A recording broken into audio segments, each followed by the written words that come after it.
नमस्कार, मेरा नाम आलोक है। आप लाइव स्ट्रीज देख रहे हैं। देखिए, बड़ी खबर आपको बताने जा रहे हैं। बिहार में मंत्रिमंडल विस्तार हो सकता है।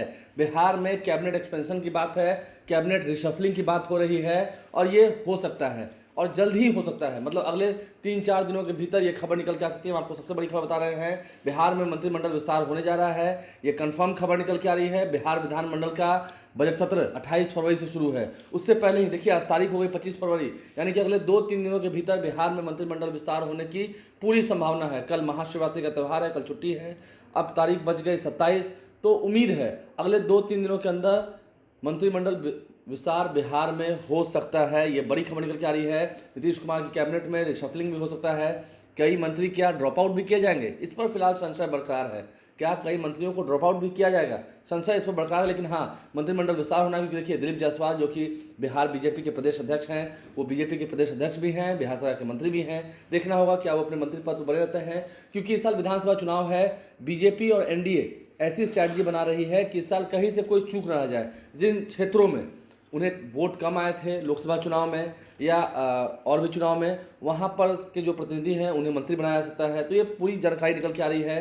बिहार में मंत्रिमंडल विस्तार होने की पूरी संभावना बनती हुई दिख रही है। आज महामहिम राष्ट्रपति द्रौपदी मुर्मू पटना पहुँच रही हैं पीएमसीएच के शताब्दी वर्ष समारोह में। उस कार्यक्रम के बाद देखना होगा क्या आज देर शाम तक या 2 दिनों के भीतर ये खबर निकल के आती है, क्योंकि बिहार में मंत्रिमंडल विस्तार होने की पूरी चर्चा है और संगठन को मजबूती देने के लिए भी। देखिए, सितंबर अक्टूबर में चुनाव होने हैं बिहार में। सितंबर में नोटिफिकेशन जारी हो जाएंगे, अक्टूबर नवंबर में चुनाव होना है और नवंबर में ही रिजल्ट आ जाना है। तो इस साल बिहार विधानसभा के चुनाव होने हैं। दिल्ली में जिस तरह से विधानसभा चुनाव में बीजेपी को प्रचंड जीत मिली है, लेकिन झारखंड में महागठबंधन की जीत हुई थी। तो ऐसे में बीजेपी और एनडीए कोई कसर नहीं छोड़ना चाहती है। कल ही एनडीए की एकजुटता दिखी थी जब प्रधानमंत्री नरेंद्र मोदी पहुंचे थे भागलपुर में।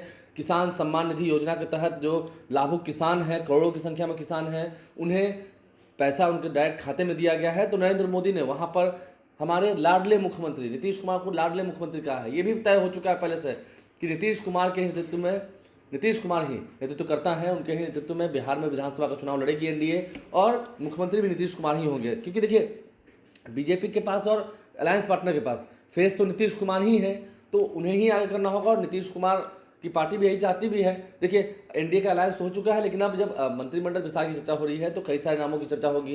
किन किन लोगों को मंत्री बनाया जाएगा, कई ऐसे क्या पहले भी मंत्री रहे हैं उन्हें फिर से मंत्री बनाया जाएगा, कई मंत्रियों को क्या ड्रॉप आउट किया जाएगा। लेकिन हाँ, कैबिनेट रिशफलिंग की बात सही निकल के आ रही है। मंत्रिमंडल विस्तार हो सकता है और अगले 2-3 दिनों के भीतर ही हो सकता है बिहार में मंत्रिमंडल विस्तार। इस बात की पूरी संभावना बनती हुई दिख रही है।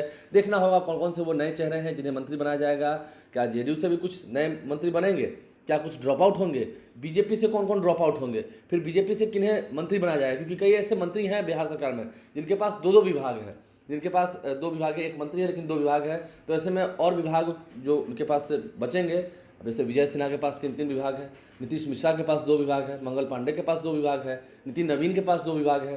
तो ऐसे में कई ऐसे विभाग हैं जो निकल के आएंगे और कई ऐसे चेहरे होंगे जिन्हें लाया जाएगा, कैबिनेट में शामिल कराया जाएगा, उन्हें मंत्री बनाया जाएगा, ताकि और एनडीए के संगठन में मजबूती आ सके, क्षेत्रों में वो लोगों को और मजबूत कर सकें, संगठन से जोड़ सकें और इसका प्रभाव ये दिखे कि चुनाव में उनकी अच्छी बढ़त हो, अच्छी जीत हो। जो लक्ष्य लेकर चली है एनडीए 2025 में 225 सीट का टारगेट लेकर चली है एनडीए। देखना होगा हासिल कितना कर पाती है एनडीए। लेकिन हाँ, मंत्रिमंडल विस्तार होने की पूरी संभावना है अगले 2-3 दिनों के भीतर। तो नज़र बनाए रखिएगा लाइव स्ट्रीज पर। हम आपको पल पल की जानकारी देंगे। हमारे चैनल को सब्सक्राइब कर लें, साथ साथ फेसबुक पेज भी लाइक करें। धन्यवाद।